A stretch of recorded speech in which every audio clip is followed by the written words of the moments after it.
Good afternoon, Toastmasters. Good afternoon. Today, we don't have any guests. Welcome, Naresh. Today is October the 27th. My name is Patricia Brown, and I am your SAA Master. Today, my word for today is, let me get it up. You may not control all events that happen to you, but you can decide not to be reduced by them. And that's the word for today. With that said, we will say the Pledge of Allegiance. I pledge allegiance to the flag of the United States of America and to the republic for which it stands, one nation, under God, indivisible, with liberty and justice for all. Please put your phone on mute so that we can have a prosperous and no disturb meeting. This meeting is recorded for the benefit of the members and viewers to view at their convenience. I now turn the meeting over to the presiding officer, Mr. Sean Walker.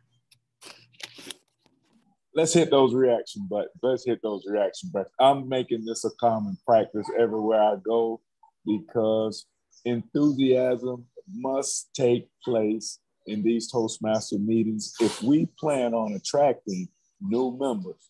So our participation in using our reaction button, it sets the tone for audience engagement. And that's what we do as speakers. We engage our audience. And that's how we attract new members. And those members want to be a part of what we have going on here in Toastmasters. With that being said, I would now like to discuss about some new business. The new business is we have our area contest tomorrow night at 7 p.m.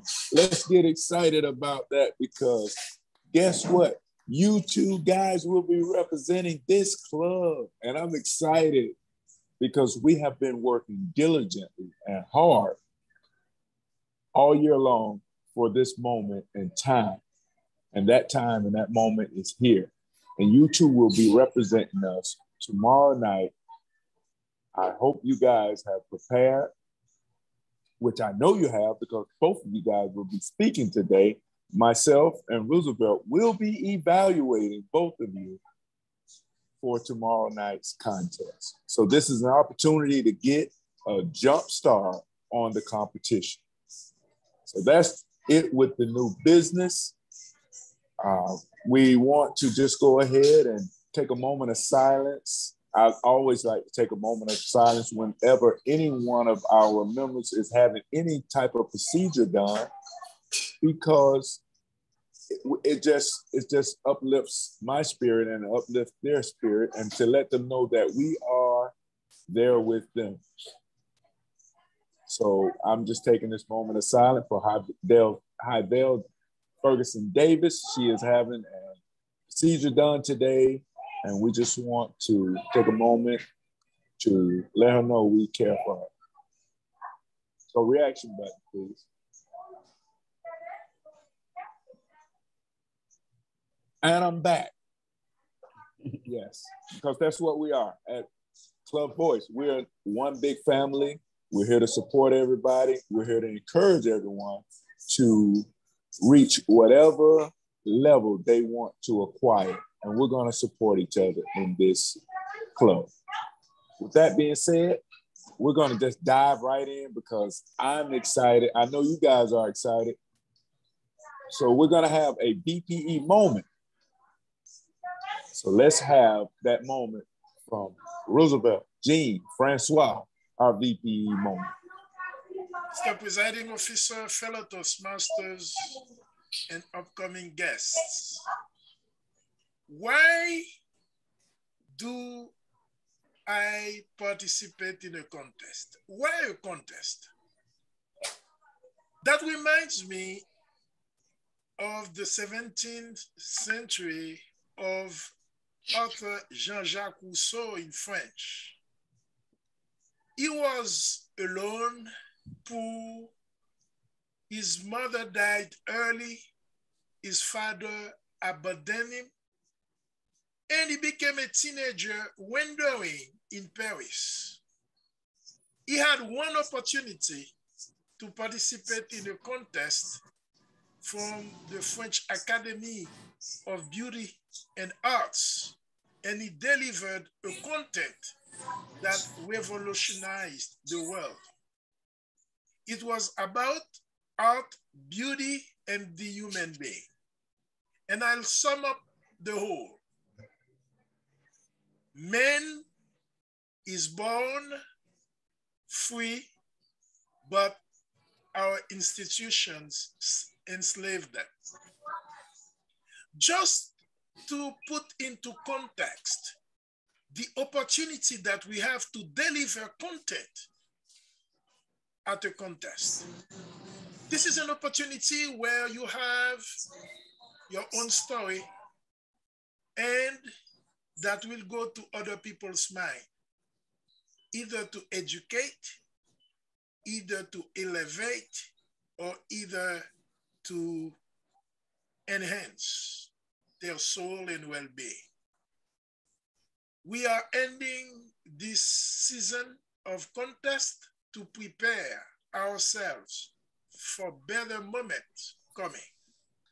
For our Club Voice contestants, I congratulate you to be in the arena and to prove that it starts with words, the very same way Jean-Jacques Rousseau did it 2 centuries ago. I wish you good luck, but the most important thing, you will feel better after your participation. Back to you, Mr. Presiding Officer. I'm serious. Let's hit those reaction buttons. I'm telling you. Thank you for that wonderful DPE moment, Toastmaster JEAN-FRANCOIS. That was, wow. I don't know if we could be any more excited or ready for this contest tomorrow than we are right now. Patricia and the rest, I know y'all gonna bring it like nobody's business.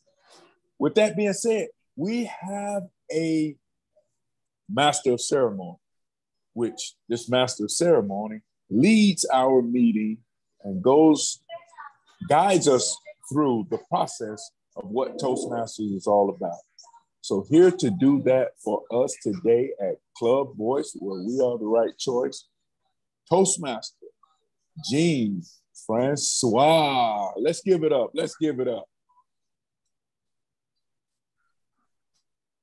Thank you, Toastmaster, distinguished Toastmaster Sean Walker. Hello! Enthusiasm means God is with you. It starts with the feeling that you are projecting. I will be your Toastmaster today. And we need to consider every single Toastmasters meeting as a rehearsal of a real meeting where you have thousands of people in a theater, where you are projecting your voice and also you present who you are. Any Toastmasters meeting, and we have at least 500,000 members throughout the world. We have more than 300,000 clubs, thousands clubs doing the exact same thing that we do every single day, where people come to congregate in one mission to develop their communication skills and leadership abilities. And in any Toastmasters meeting, we have 3 main components. First, we have prepared speeches where you members take your time to to craft a speech based on your story and what you learn. Second is impromptu speeches where you are invited to speak off the cuff. They just launch you a subject, and on your feet, if you are stand up, or on your back, if you sit up, wherever. And then you need to put your mind into gear and to reflect for 1-2 minutes on any subject that they launch at you. The third, which is my favorite, is at the moment feedback, where you receive feedback on your speaking ability, how you delivered your speech, and at the end, how we evaluate our own speech.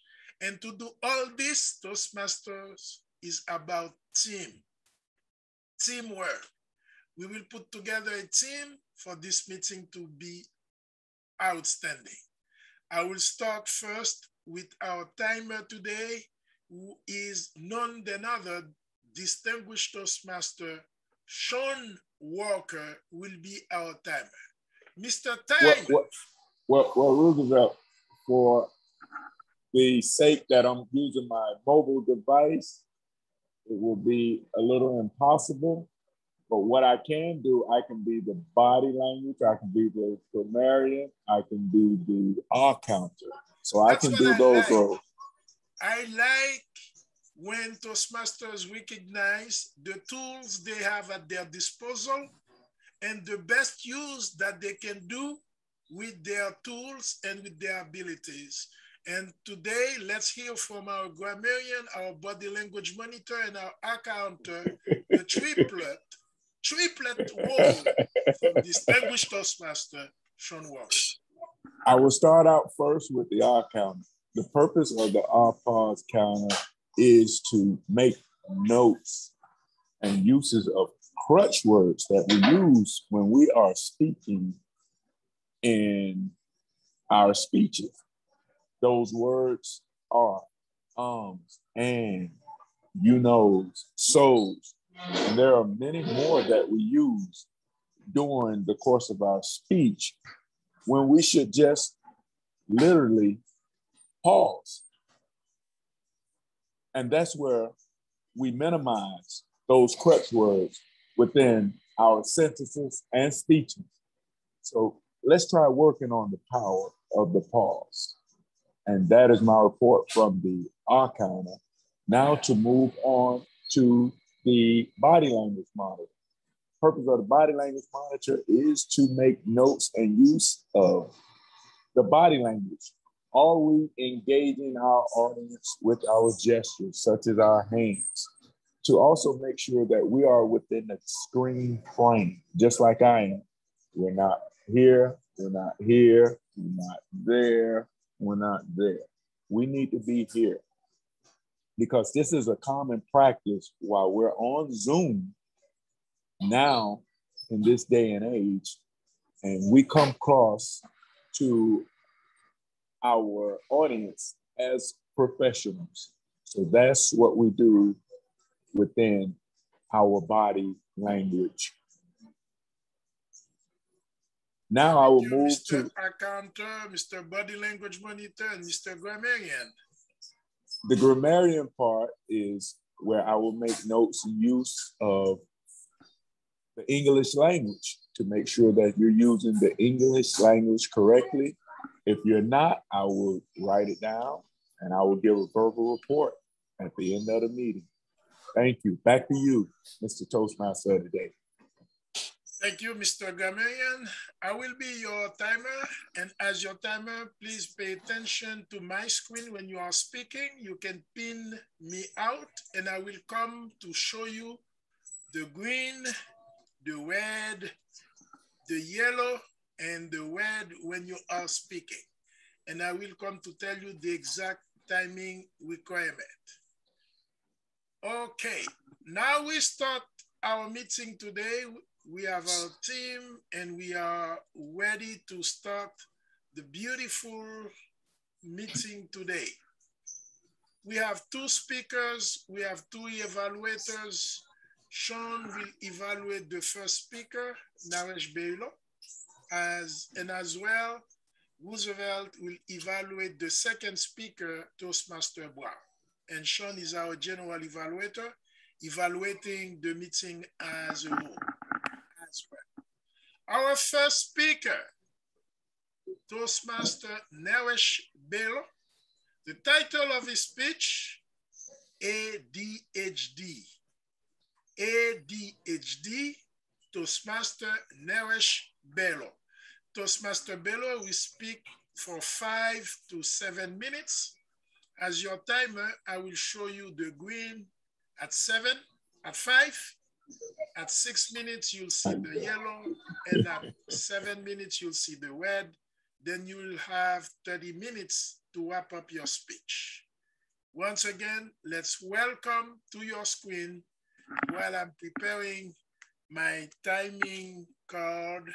Let's welcome to our screen Toastmaster Naresh Bailey. Hello, fellow Toastmasters. My speech is about ADHD. Now, you might have heard about this term, but did you know it's an acronym for Attention Deficit Hyperactive Disorder? I'm speaking about this today because at a young age, I was diagnosed with ADHD. And all my life, I've struggled with this part of myself. Recently, I've started reading a book about ADHD and how it affects kids. Now, I understand a few questions, like, why is he reading a book about kids? And isn't medication the answer to all these problems? In my speech, I'll be explaining the misconceptions about ADHD and the medicine as a treatment. As I started to read this book called Empower ADHD Kids, it helped me understand myself a little bit better, such as understanding my feelings of depression and self-hatred, because at a young age of 8 years old, at times I would wonder if my life would be better if I was gone. I spent these past few days just reading this book and connecting issues that I faced as a kid with ADHD, connecting issues that kids with ADHD have faced, that may face, to my own challenges that I faced as a kid. I learned that kids with ADHD are not often hyperactive and loud children. But some can be quiet and some can be quiet and calm, such as myself. That is the most common misconception that people are told, and the only way they are told, and the only way that they the only way they believe that they could fix this hyperactive issue is with medicating the child.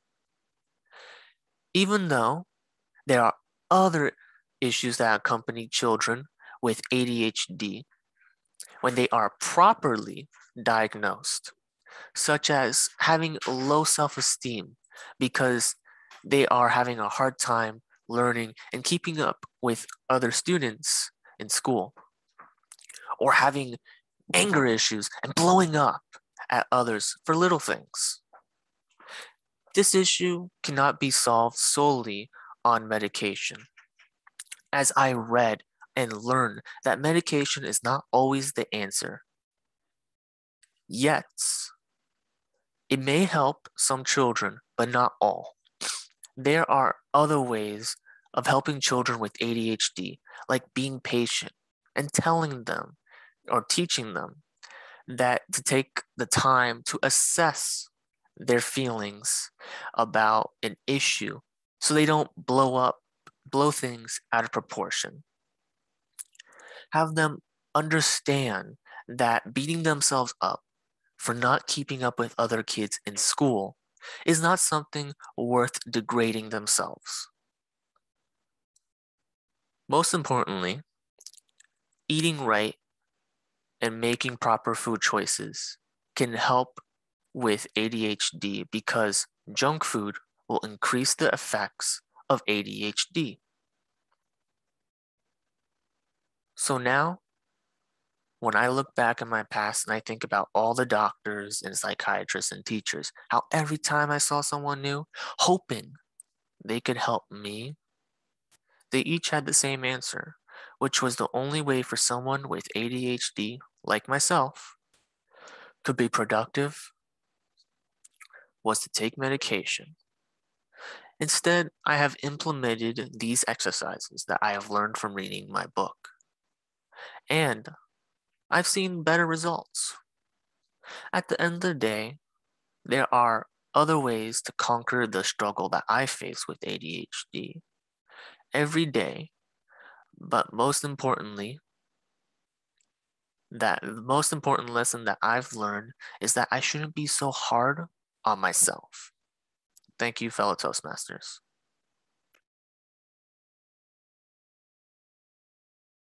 Wow, let's put our hands together for our fellow Toastmasters. Toastmaster Naresh Bello, please, let's put those hearts up. Very good job, well delivered. Good job, good job, good job. Amazing. Now, our second speaker today, Toastmaster Patricia Brown. That will be a 5 to 7 minute speech. Please let us welcome on your screen Toastmaster Brown. Toastmaster Patricia Brown, let me please welcome her.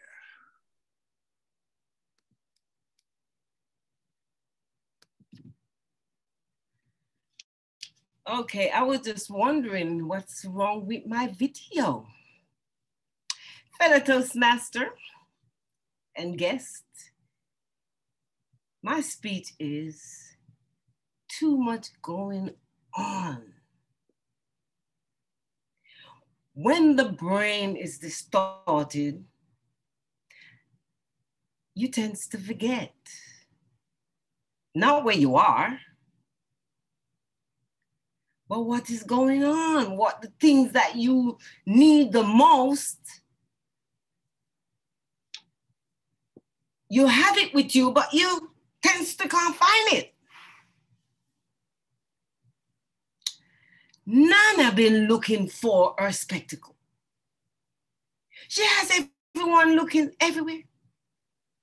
We look under the table, on the chair, all over, under the bed. Suddenly, someone shout, "Nana, your glasses is on your head." We all laugh. Little did we know, as we get older, we be doing the same thing. It happened to me so many times. I've been looking for my glasses. It's on my face. I can see through it. But when I put it up here, I be searching everywhere, asking the kids, just like my grand did to me. Have you seen my glasses? I'm touching my neck because sometimes I have it here. I'm looking all over the place for it. Oh, and behold, my daughter says, "It's her teeth." "Mom," I'm like, "What?" "It's on your head," she said. It happens so often, and I'm sure it happened to you. You've been looking for your car keys. It's in your hand. You're looking all over the place for the car key. "I swear I put it here," you would say. "Yes, I can remember. Let me reach out my mind," you would say. You'd say, "I came through the door because I opened the door. So I must have had the key."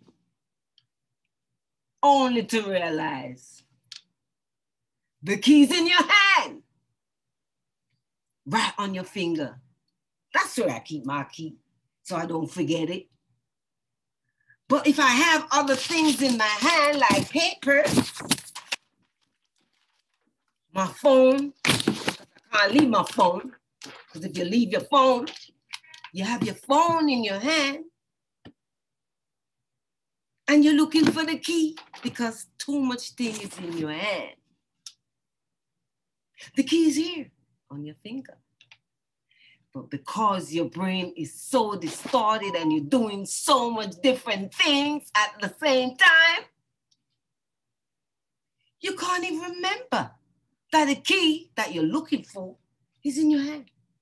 Another story I have to tell you folks. I'm on my phone talking to someone, I'm talking away, but my mind is somewhere else in a conversation. How can your mind be on something else when you're in a conversation? But because we have so much doing in our lives, thinking about work, thinking about the bills, I'm talking on the phone, chatting away. And at the same time, I'm looking for the phone. Not speaking to the person, I would say, you know what? I'm looking for my phone. I'm looking everywhere for the phone. All of a sudden, I heard the person say, really? You looking for what? The phone? Well, you're talking to me on the phone. I'm like, oh my God, something is wrong right now. Something is wrong with my brain. But nothing is wrong with my brain. Nothing is wrong with your brain. We have too much thing going on. Another thing we keep looking for. We're always looking for something. It's always in your hand. It's on top of your head. I decided, what can I do that will make me not forget my phone? I'm trying to think. Can I keep it in my pocket? But if I keep it in my pocket, I still do the same thing. My brain is overloaded. It says when your brain is overloaded, the brain stops in that direction and assess what's going on, then it comes back to you. When it comes back, you realize, I'm looking for my spectacle. I need my spectacle. See, I've got it on right here. I can see clearly when I'm looking far, but when I have to read my notes and write, sometimes I have it on and I'm looking for it. Does that make sense? Nah, I think I need to get my eyes tested. So there's all sorts of different scenarios that takes place in our lives that let us look for the key, looks for the glasses, look for the phone. Nah, we gotta do much better than that. We gotta get our lives together. We're gonna stop focusing on a lot of different things at the same time.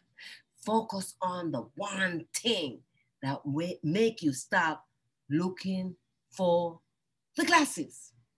I come up with another idea. I gotta get an attachment around my neck. But when I'm working, you know what happened? I'm blow drying hair, all that product get all in the glasses. I can't see. And because I can't see, I gotta put it here. And when I put it here, sometime I'm like, I need to see. Where's the glasses? Searching everywhere. Oh, here you go. It's on the top of my head. I keep saying, you know what? I gotta do better than that. I ain't losing my mind. I just have too much thing going on. But I will get to it one day. Back to you, Mr. Toastmaster. Wow, let's put our hearts together for Toastmaster. That is amazing. Very good job. Now, let's have you back on the screen. And the most important part of it, let's make sure we hear from our timer. How did our speakers do? Mr. Toastmaster, fellow Toastmasters, the very first speaker, Naresh Bello, spoke for 5 minutes and 10 seconds. The very second speaker, Toastmaster Patricia Brown, spoke for 7 minutes and 23 seconds. Yay. Both within the time frame and both qualified for your votes coming. Now we move to the second part of our meeting today. After those two amazing prepared speeches that Area 25 will have a pleasure to listen to in our contest tomorrow. Now we move to impromptu speech. We call it table topics. To lead us with table topics, I will call Toastmaster Roosevelt JEAN-FRANCOIS to lead us. Table topics. This is an amazing moment where you are called to share your thoughts, your feeling, and your words on the topic of the table topics master's choice. And table topics will go from 1 to 2 minutes. At 1 minute, you will pin the timer. At 1 minute, you'll see the green.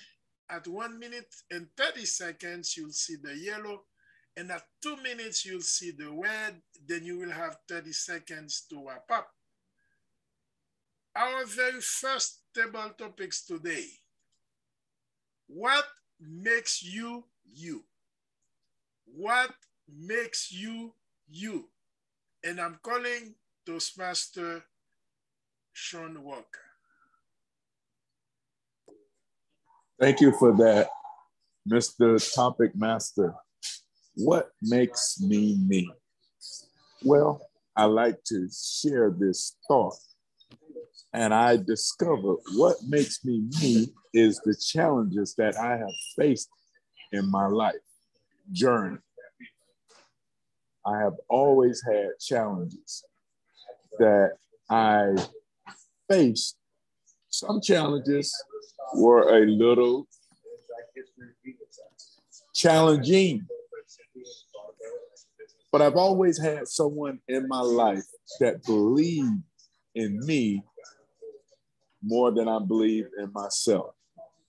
And one of those individuals that I'm speaking in particular about today is Roosevelt JEAN-FRANCOIS. And the reason I say Roosevelt, because meeting Roosevelt, I met Roosevelt about maybe 5 years ago. And I was giving a speech in a club where Roosevelt was attending. And I delivered a speech in that club that day, which was called Success is a Pie. And since that time, Roosevelt and myself have been friends. There are times that Roosevelt and myself, we pull each other, we push each other. But Roosevelt saw something in me that sometimes I question in myself, but he had a way of tapping into me and allowing that to encourage me to share my light with all of you. So upon taking this area director's position, I was a little in question. But Roosevelt knew that I've always had courage to overcome any obstacle that was thrown my way. And that's true leadership. And I thank Roosevelt for discovering that leadership within me and for me knowing that I always carried this leadership ability. So thank you, Roosevelt, and thank you, fellow Toastmasters for that question. And that's what makes me me. Let's put our hands for our speaker, distinguished Toastmaster Sean Walker. The man in the mirror. When you look at the mirror, what do you see? The man in the mirror. When you look at the mirror, what do you see? Toastmaster Brown.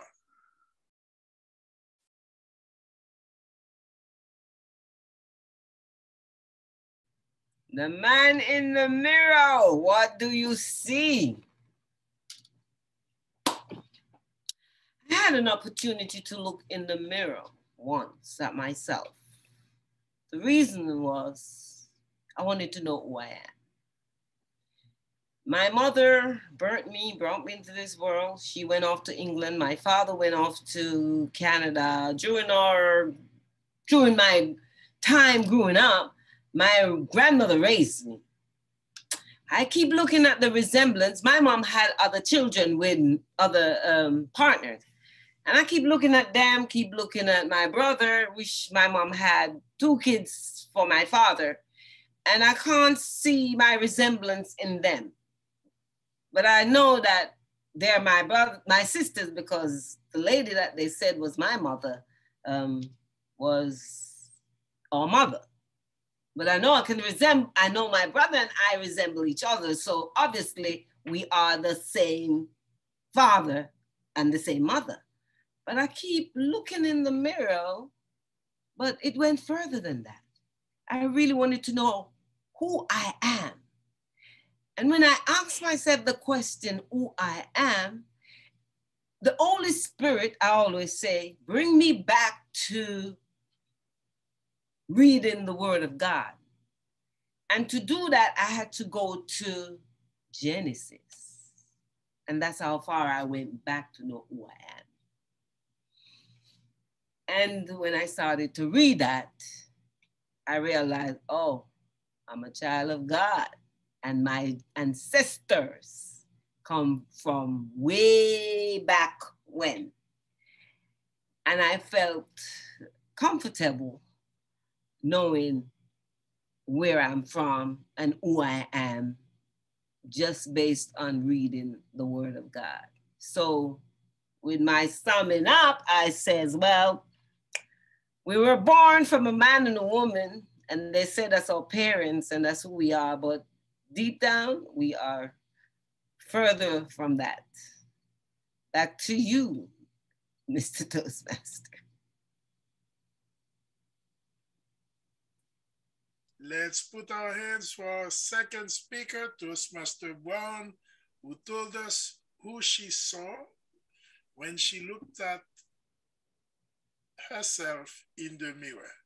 Our third speaker knows who he is. There is nothing to hide. When was the last time you laughed out loud? When was the last time you laughed out loud? Toastmaster Nerish Babe.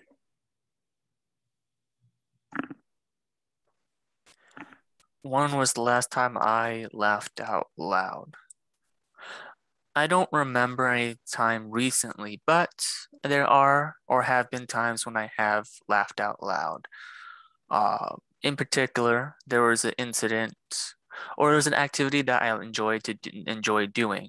And every time I do it, I would rehearse it because I would always try to mimic it every time and do it the same way.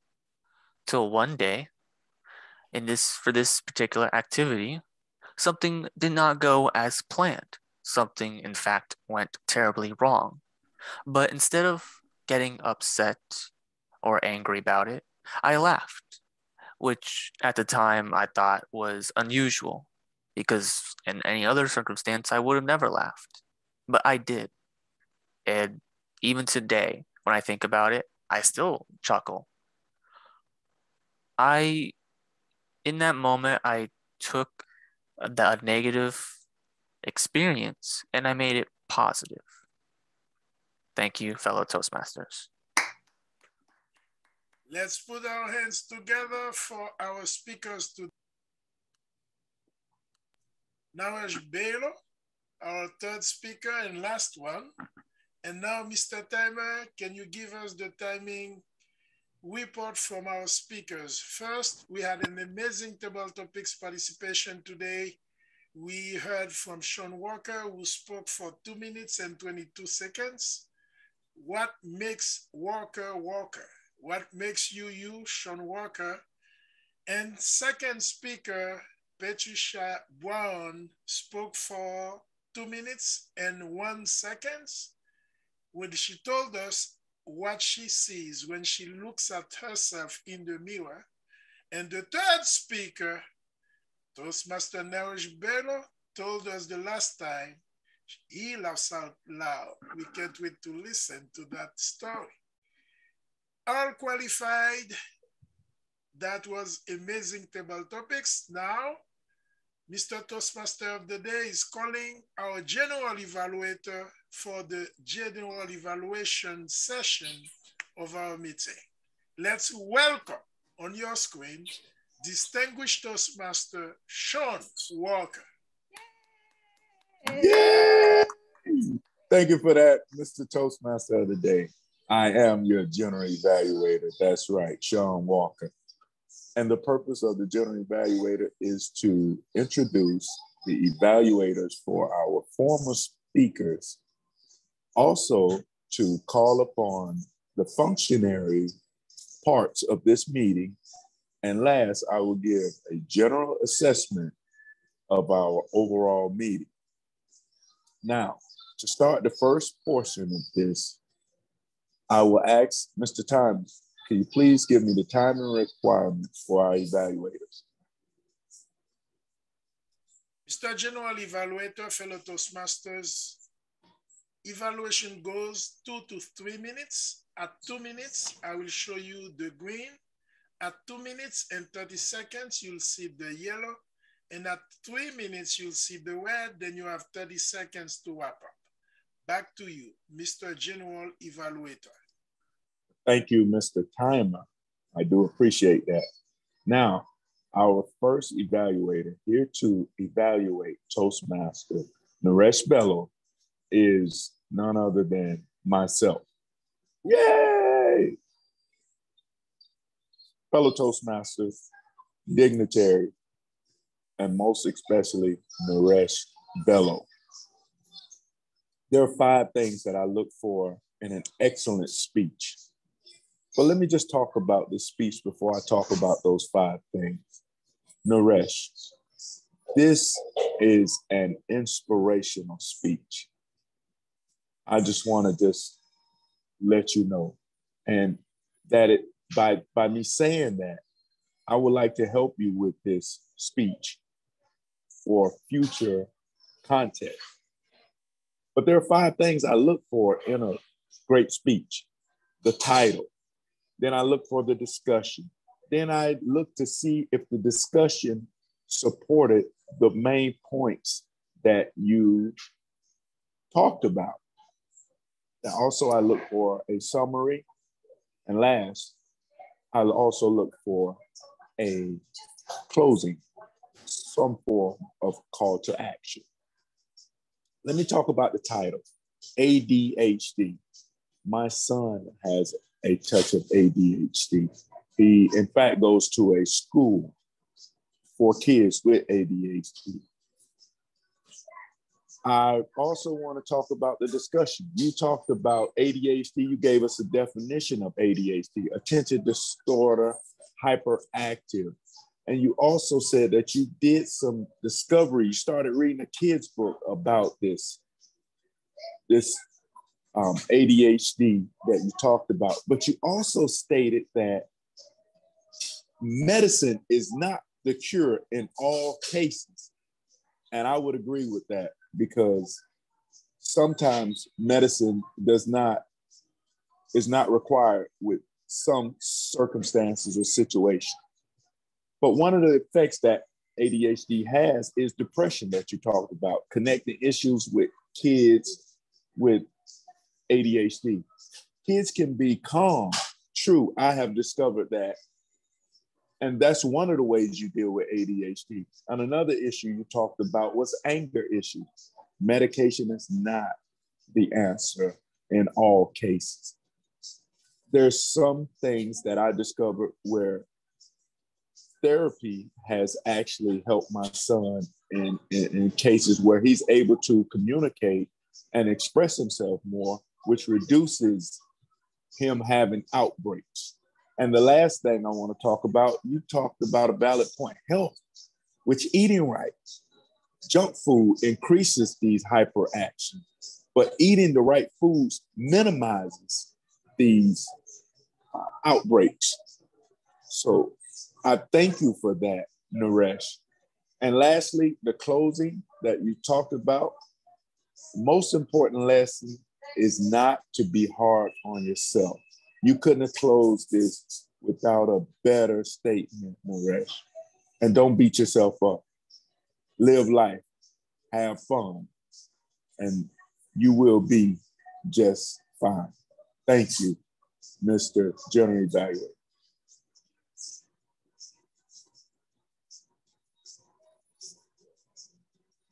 Well, thank you, Toastmaster Walker, for that evaluation of Toastmaster Bello. I will call on our next evaluator. Here to evaluate Toastmaster Brown is our very own Toastmaster JEAN-FRANCOIS. It's in your head. It's in our head. The title of this speech, the stories that you heard, those are amazing facts of life that happens to all of us. Fellow Toastmasters, Mr. General Evaluator, and of course, Toastmaster Patricia Brown, you delivered such a great speech with humor, and I will not evaluate the content of your speech, but I will put my emphasis into the context of your delivery. First, I will say I appreciate your posture, the way you stood up. You stood up on your own 2 feet. That means you carry your weight on your feet. Congratulations. And this is the best posture to deliver a speech that gives you a range of motion where you can show your hands. And also you can move your feet. That gives you more blood flow into your system. Congratulations for that. And as well, your vocal variety, because sometimes you went up, you went down. Those are amazing. But in terms of your context, I would like you to pay attention to your position with the camera, because you were a little closer to the frame, and that left part of your head. And I know it's in your head. We want to see your head, the whole thing. And by being too close to the camera, that cuts a little part of your amazing hair. That will be a lot better. And also your hand gestures. First of all, you got hands to show, you got nails to show. I like the colors. That is amazing. But sometimes you need to avoid to move your hands too much, because it might be distracting at times. Pay attention that when you lift your hands, there is something that you want to show. And when you put your hands down, that is something else that you want to show as well. One more thing that I would like to add to your attention is the way that you put together your speech. I would like you to be more descriptive. When you're telling your stories, by example, when you pick your phone and then you're talking with your friends, to avoid being repetitive of where you put your key, where you put your glasses and so forth, choose 3 main stories, one with your key, one with your story, one with your glasses, and one with whatever object. And be descriptive. That means it was a Saturday morning, I was walking, and I have this person in my chair, and now that means you bring us into this. Instead of I was with a person, give that person a name, Jane, John, or Roosevelt doing my hair. This being said, I appreciate your speech. You did an amazing job, and I can't wait to listen to you in the next area speech contest. Back to you, Mr. General Evaluator. Thank you for that evaluation, Roosevelt. And Patricia, just to ditto what Roosevelt said, he was right. You want to make 3 points and give three examples of those incidents, because you want to minimize, you want the audience to retain the information and also be funny at the same time. So give 3 examples, make it funny. As you are doing, we are pleased that you are standing up, and I feel that you will bring this competition home.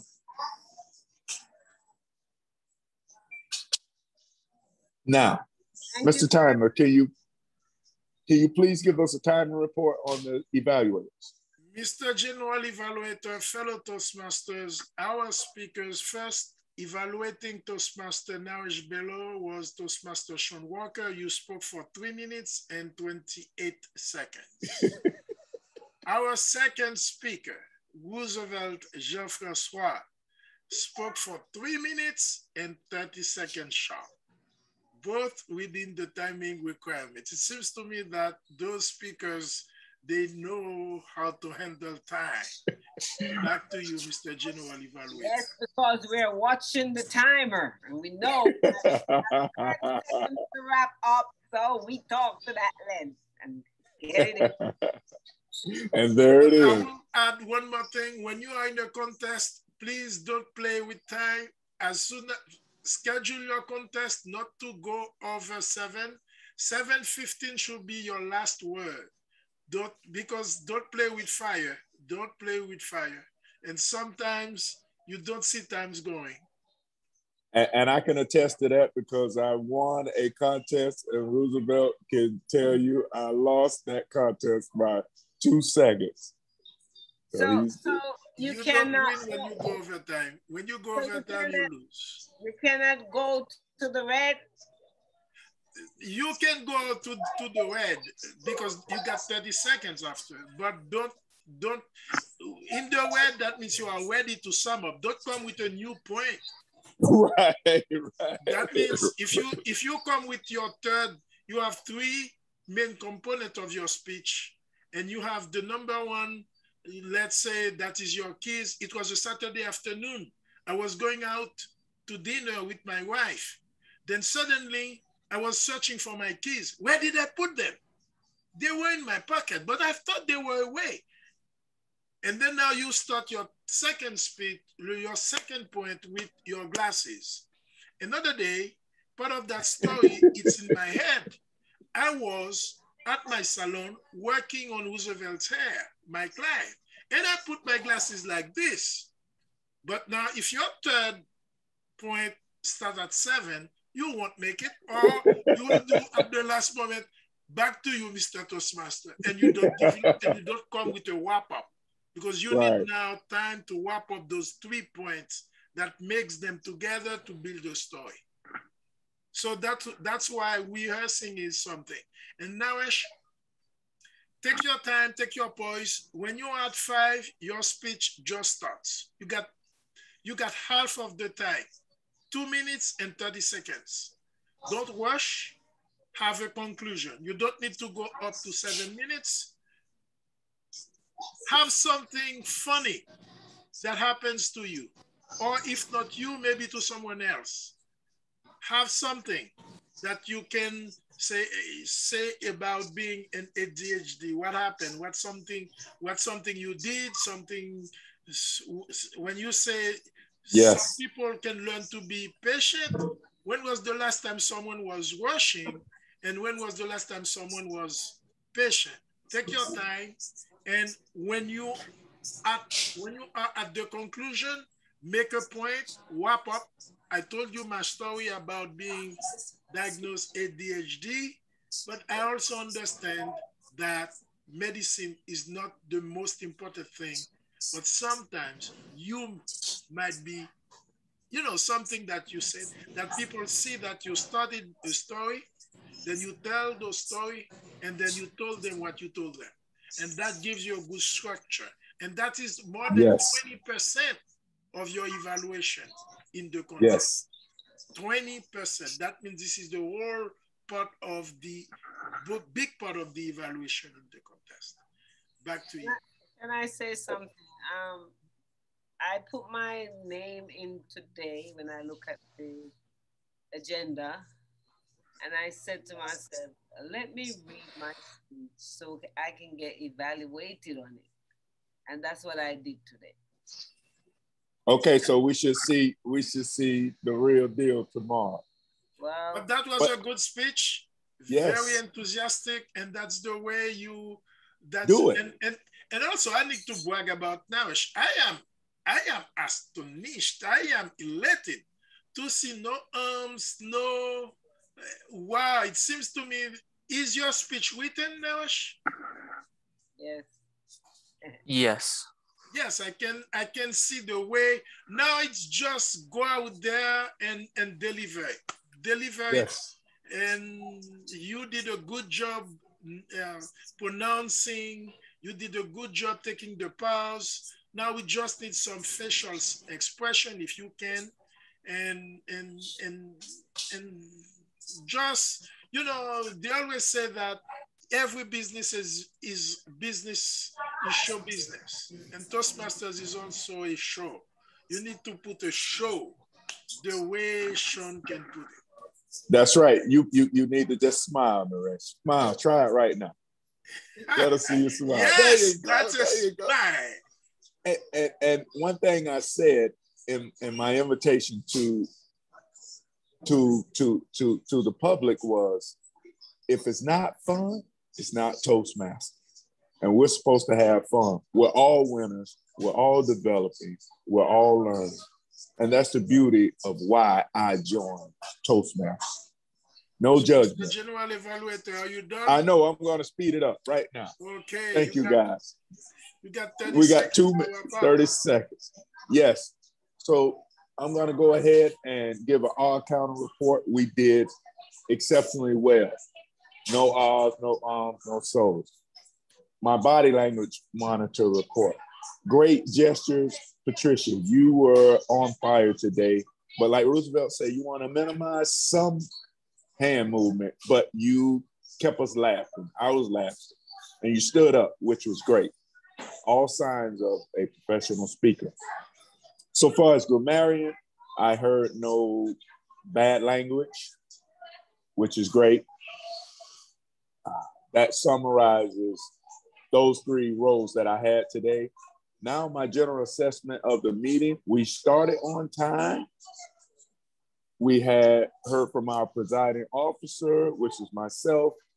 We had a great BPE moment by Toastmaster Roosevelt. We had 2 speakers that will be competing in tomorrow night's area contest. Fantastic, both speakers. We heard table topics. Roosevelt did a great job with table topics, and our evaluators were magnificent. It was very tough. I know Roosevelt edged me out on this one, but that's okay. And I just want to go ahead and conclude my role as a general evaluator. I thank you guys for having me as a general evaluator and serving you guys, because service is purposeful. So I enjoy serving you guys today as your general evaluator. Thank you. Back to you, Mr. Toastmaster. General Evaluator. Now it's 12:59. I return command of the lectern to our presiding officer for the closing statement. Thank you. And the closing statement is today. Today is let's bring it home. We did it in the past. We can do it in the future. I think you guys are prepared. I think you guys were instructed today with great feedback from our evaluators. And like I said, Naresh just put the smile to it and make it funny, and you can do it. Patricia, take the advice of Roosevelt and move forward. This meeting is now adjourned. So hold on, guys.